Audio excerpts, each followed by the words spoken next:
नमस्कार दोस्तों, BPSC plus में आप सभी का स्वागत है। दोस्तों, आज के क्लास में हम लोग कवर करने वाले हैं बौद्ध धर्म और बिहार, यानी बिहार में बौद्ध धर्म का उत्कर्ष हुआ उसके बारे में।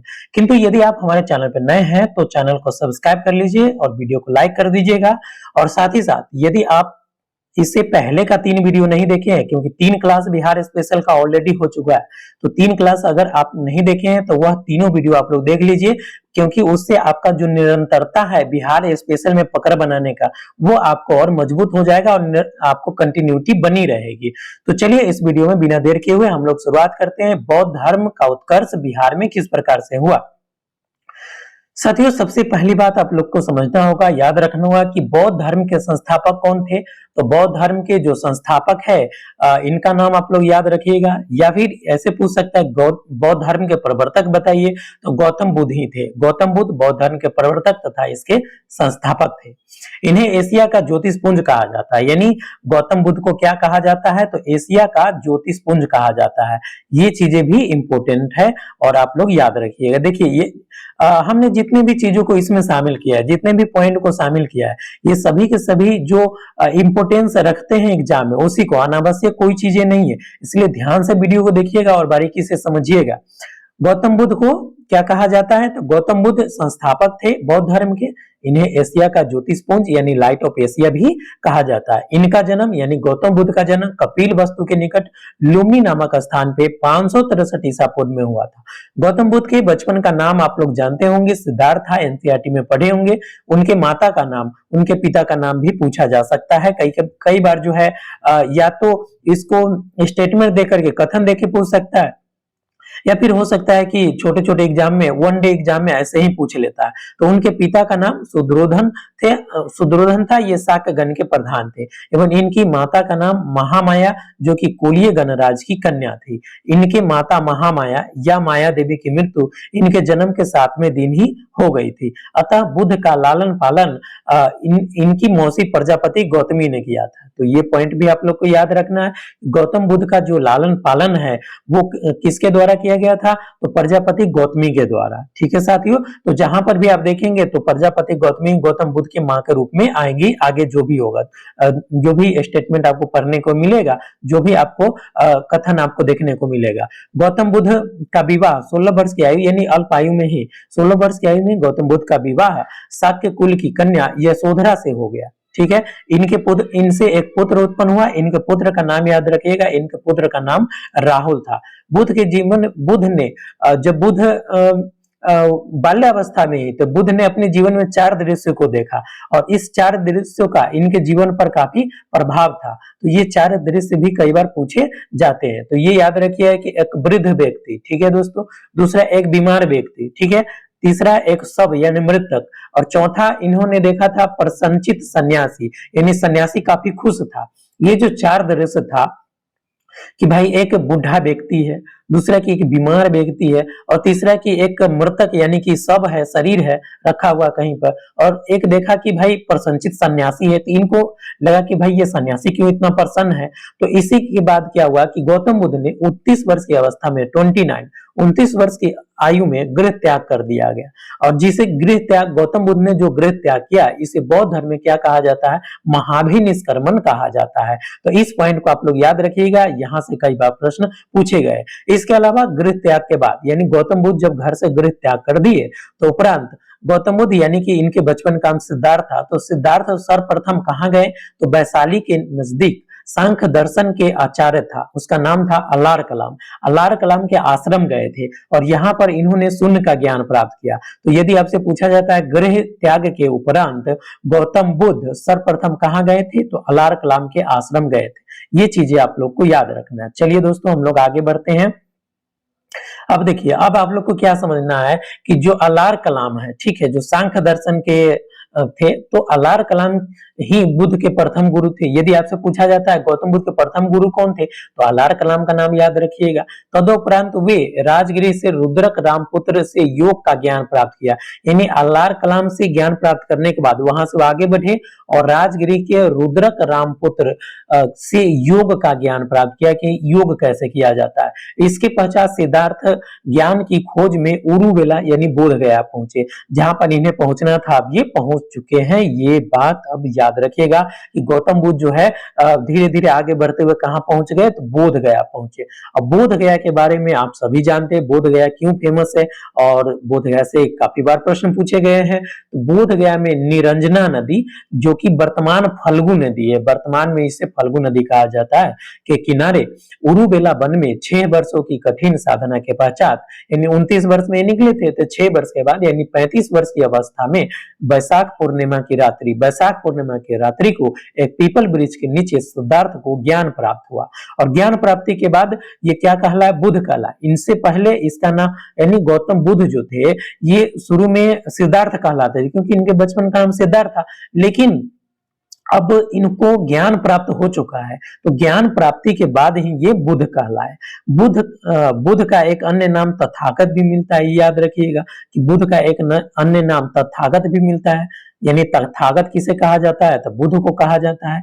इसके अलावा आप लोग को याद रखना है कि चूंकि गौतम बुद्ध का जन्म जो है शाक्य कुल में हुआ था, इसलिए गौतम बुद्ध को शाक्य मुनि भी कहा जाता है। ये भी इंपोर्टेंट है, इसको भी आप लोग याद रखिएगा। ज्ञान प्राप्ति के पश्चात गौतम बुद्ध ने अपना प्रथम उपदेश कहाँ दिया, तो ज्ञान प्राप्ति के पश्चात गौतम बुद्ध ने अपना प्रथम उपदेश या प्रवचन सारनाथ के ऋषिपत्तनम में दिया।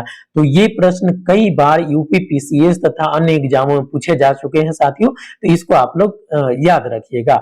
इस उपदेश को क्या कहा जाता है, तो धर्म चक्र प्रवर्तन कहा जाता है। यानी गौतम बुद्ध ने सर्वप्रथम उपदेश सारनाथ में दिया, सारनाथ के ऋषिपत्तनम में, और यह उपदेश क्या कहलाया, तो धर्म चक्र प्रवर्तन कहलाया। बुद्ध ने अपना उपदेश प्रायः जनसाधारण की जो भाषा थी उस समय की, तो पाली भाषा में दिया। तो भाषा का नाम भी आप लोग याद रखेंगे। चलिए हम लोग आगे बढ़ते हैं। इसके अलावा एक प्रश्न और जो काफी इंपोर्टेंट है और परीक्षाओं में पूछे जाते रहते हैं, यह पूछा जाता है कि बुद्ध ने सर्वाधिक उपदेश कहाँ दिया।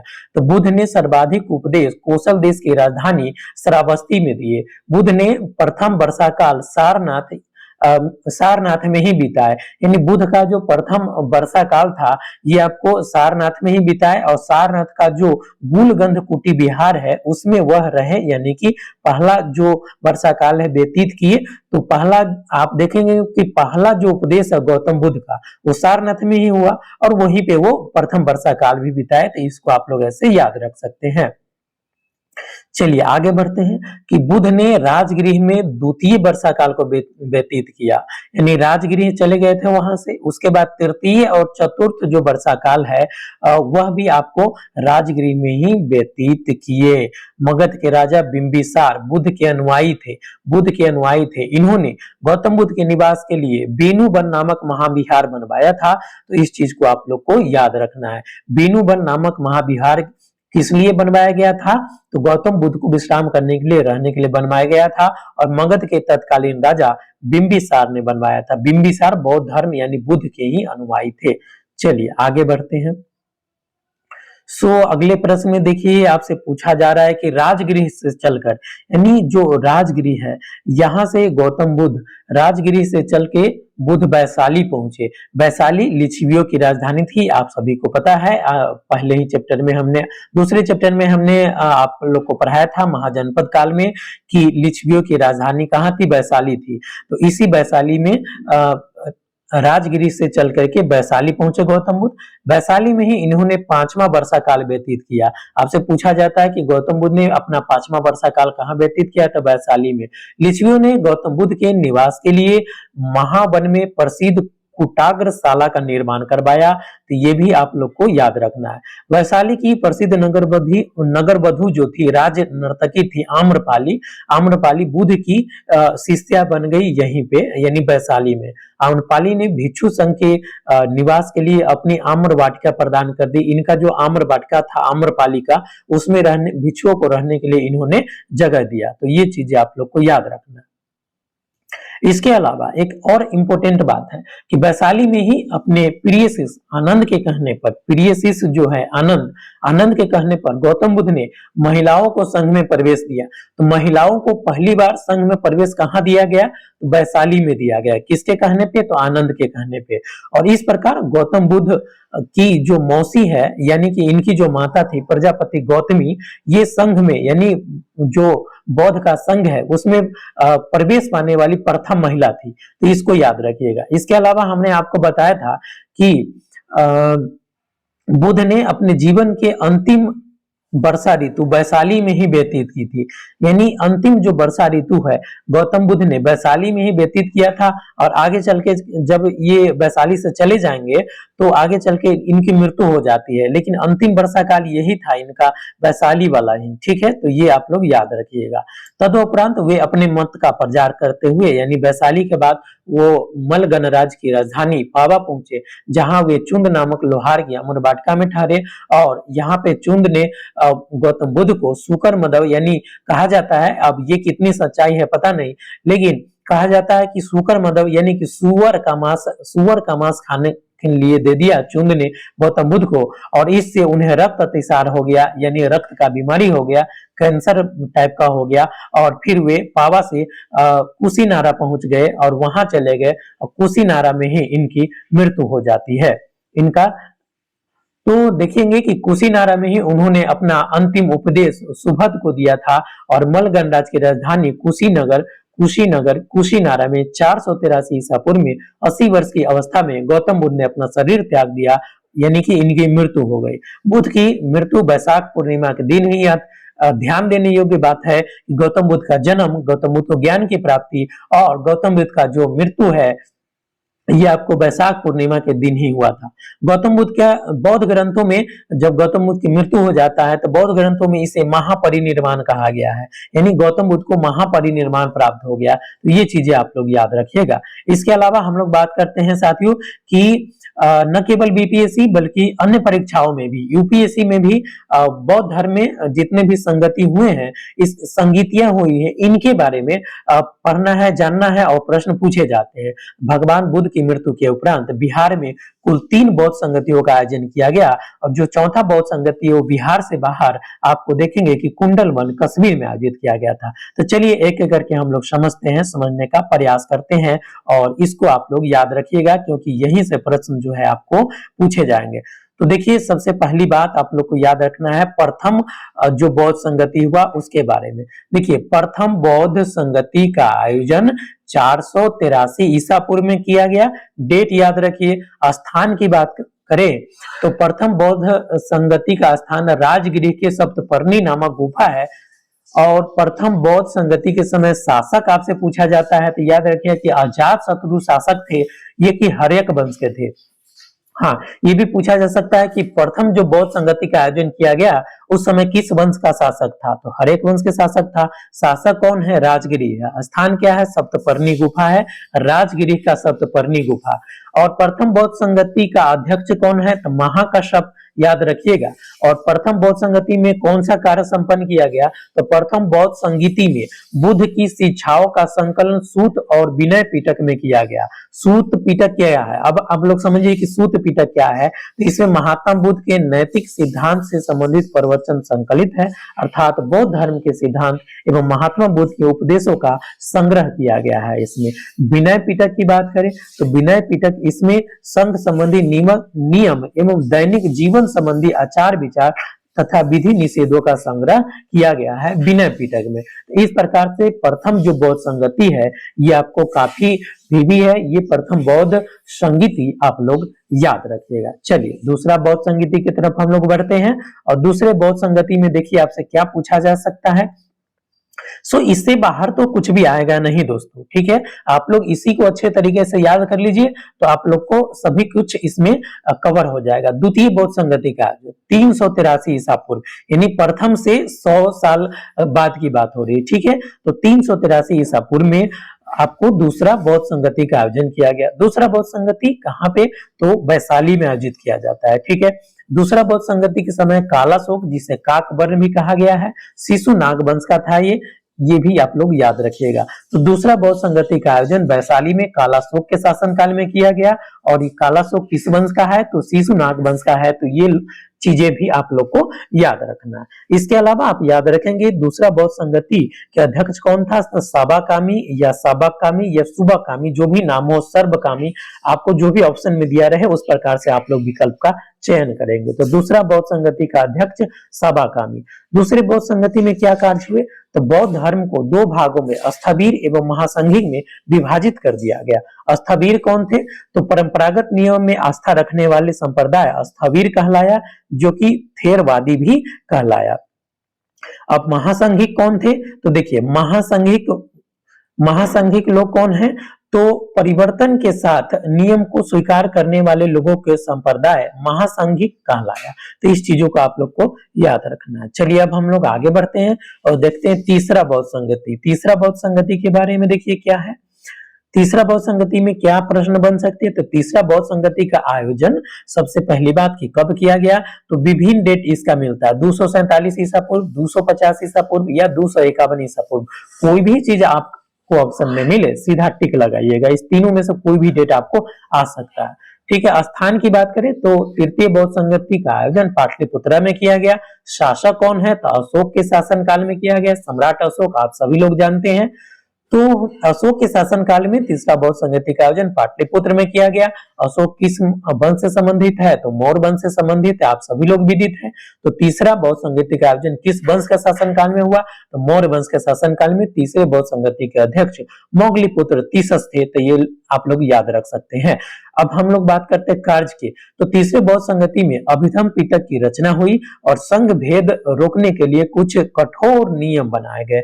अभिधम पिटक क्या है, तो इसमें बौद्ध धर्म के दार्शनिक सिद्धांतों का संग्रह है। आपसे पूछा जाता है कि अभिधम पिटक क्या है, तो यह बौद्ध धर्म के दार्शनिक सिद्धांतों का संग्रह है। और अभिधम पिटक का कहाँ पे संग्रह किया गया, तो ये आपको तीसरे बौद्ध संगति के दौरान पाटलिपुत्र में इसका संग्रह किया गया। चलिए दोस्तों आगे बढ़ते हैं और हम लोग देखते हैं चतुर्थ बौद्ध संगति का आयोजन। तो चतुर्थ बौद्ध संगति का आयोजन कहाँ पे हुआ, तो चतुर्थ बौद्ध संगति का आयोजन आपको बिहार से बाहर हुआ सबसे पहली बात।